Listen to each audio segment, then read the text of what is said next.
Hello and good morning students.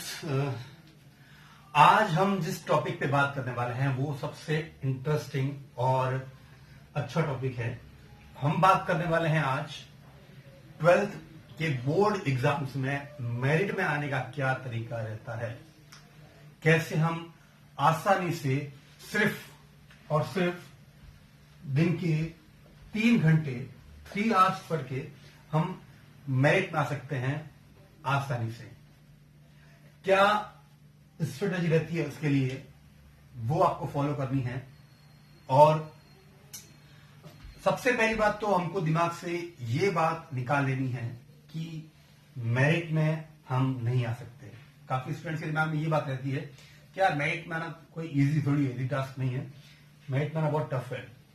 तो ध्यान रखिएगा, सबसे पहली बात तो ये कि जो स्टूडेंट्स मेरिट में आते हैं या जो 100% लेके आते हैं वो एलियंस नहीं है, वो भी क्या है, इंसान ही है। हमारी तरफ करेंगे आज, शुरू करते हैं फटाफट से। तो सबसे पहले हम जो एग्जाम्पल लेके चलेंगे वो चलेंगे केमिस्ट्री का, कि केमिस्ट्री को कितना पढ़ना है, कैसे पढ़ना है, ताकि 100% मार्क्स इसमें हम ला पाए।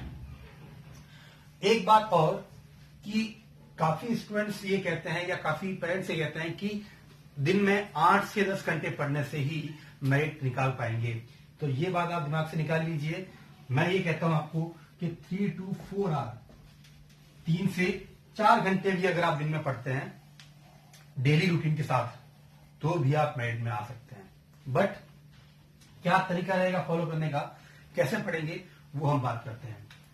एग्जाम्पल ले रहे केमिस्ट्री का, तो केमिस्ट्री में टोटली चैप्टर, आरबीएससी की बात करें तो 17 चैप्टर है और सीबीएसई में है 16 चैप्टर। इससे अगर आप 10 से मल्टीप्लाई करें तो ये वैल्यू आती है 170 डेज। इट मीन आपको जो प्रिपरेशन करनी है वो आपको 170 डेज, अराउंड 6 मंथ आपको प्रिपरेशन करनी है। सिर्फ और सिर्फ 6 महीने अगर आप पढ़ लेते हैं तो भी आप मेरिट में आ सकते हैं। 6 महीने क्या पढ़ना है और कैसे पढ़ना है वो देखें।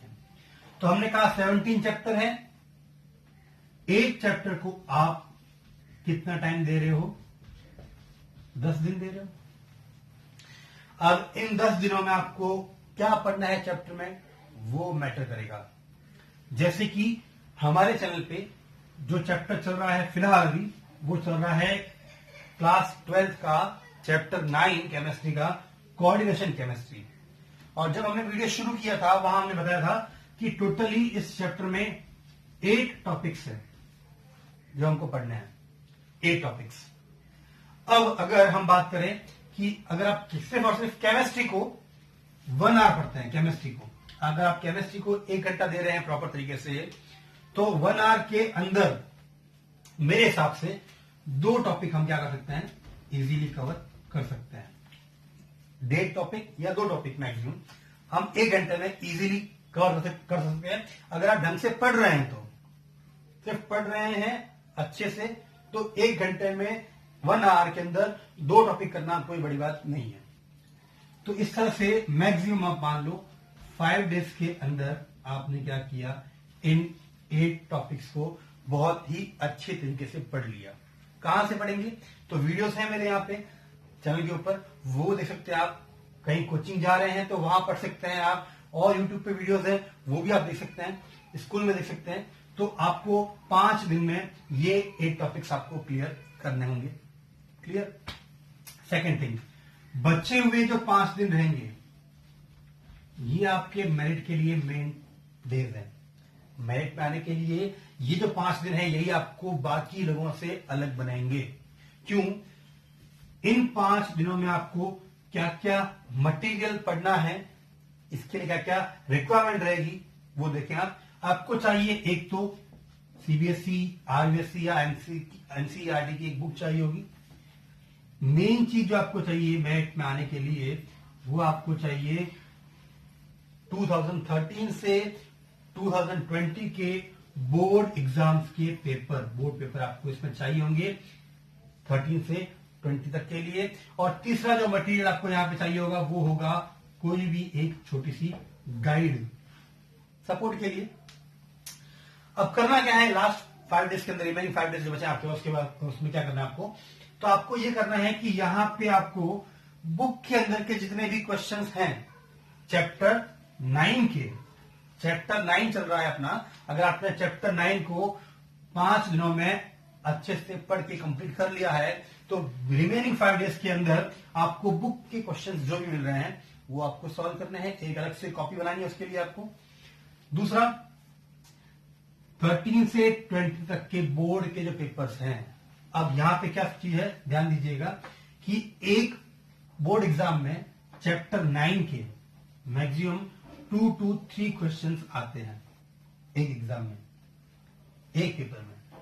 तो 13 से 20 यानी हो गए 8 ईयर्स के पेपर हो गए, तो 8 ईयर्स में आपके मैक्सिमम 20 क्वेश्चंस आपके इस चैप्टर की आपको मिल जाएंगे, चैप्टर 9 के। तो आपको क्या करना है, पहले बुक के सारे क्वेश्चंस लिखने हैं, उसके बाद 13 से 20 के बोर्ड पेपर के क्वेश्चंस जो है 20 क्वेश्चंस, वो आपको वहां पे लिख के याद करने हैं। अब ये पेपर्स कहां मिले, कैसे मिले, तो जब अपना 9 चैप्टर अपने चैनल पे कंप्लीट हो जाएगा तो मैं आपको प्रोवाइड कराऊंगा 13 से 20 के क्वेश्चंस जो आपके चैप्टर 9 के हैं, वो प्रोवाइड कराऊंगा, उसको सॉल्व करेंगे ताकि वो भी आपके प्रिपेयर हो जाए। बचा हुआ एक चीज लास्ट कि गाइड के अंदर अगर कोई क्वेश्चन आपको और एक्स्ट्रा मिलते हैं तो वो भी आप पढ़ सकते हैं। हालांकि इतना सफिशिएंट होता है, बट फिर भी अगर आप एक्स्ट्रा और पढ़ना चाहते हैं तो 5 दिन है आपके पास, तो आप ये चीज कर सकते हैं। इस तरह क्या हुआ, इस तरह से आपका 10 दिन के अंदर एक चैप्टर बहुत अच्छे से प्रिपेयर हो जाएगा।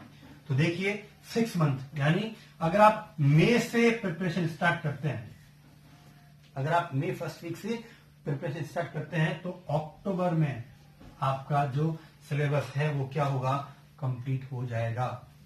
और अगर आपका अक्टूबर में सिलेबस कंप्लीट हो गया, इट मींस जो नवंबर और दिसंबर के अंदर, इट मींस क्या कि जो नवंबर या दिसंबर के अंदर जो आपके हाफ ईयरली एग्जाम या सीबीएसई एग्जाम जो होंगे, वो आपका एग्जाम जो है वो खुद को टेस्ट करने का एक अच्छा तरीका होगा वहां पे, क्योंकि जितना भी आपने पढ़ा है, जितना आपने सिलेबस कंप्लीट किया है, अब ये एग्जाम आपको खुद का टेस्ट करवाएगा कि हमने कहां मिस्टेक की है, हमने क्या चीज नहीं पढ़ी है ढंग से, क्या हमको पढ़ना था अच्छे से, और कहां कहां दिक्कत आ रही है। तो ये एग्जाम देने के बाद आप प्रॉपर तरीके से क्लियर हो जाओगे अपने रेस्पेक्ट में कि मुझे ये चीज ढंग से समझ नहीं आई थी या मैं इस चीज को लिख नहीं पाया। अब क्या होगा कि दिसंबर, जैन और फेब बोर्ड एग्जाम से पहले आपको 3 मंथ्स और मिल जाएंगे, ताकि आप उन टॉपिक्स को जहां आपने गलतियां की थी उनको एक बार और अच्छे से प्रिपेयर कर पाओ।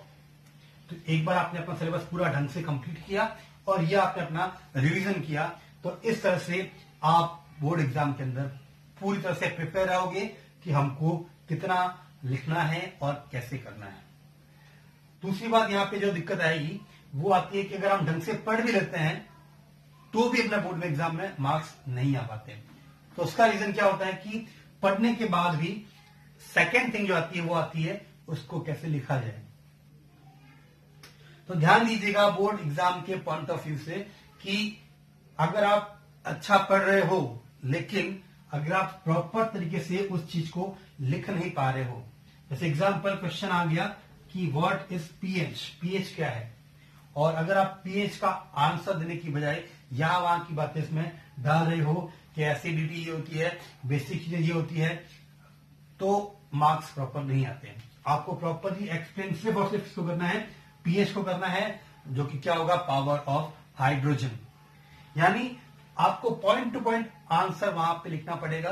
अगर आप यहां वहां की बात लिखते हैं तो भी आपके मार्क्स वहां पे नहीं आ पाएंगे।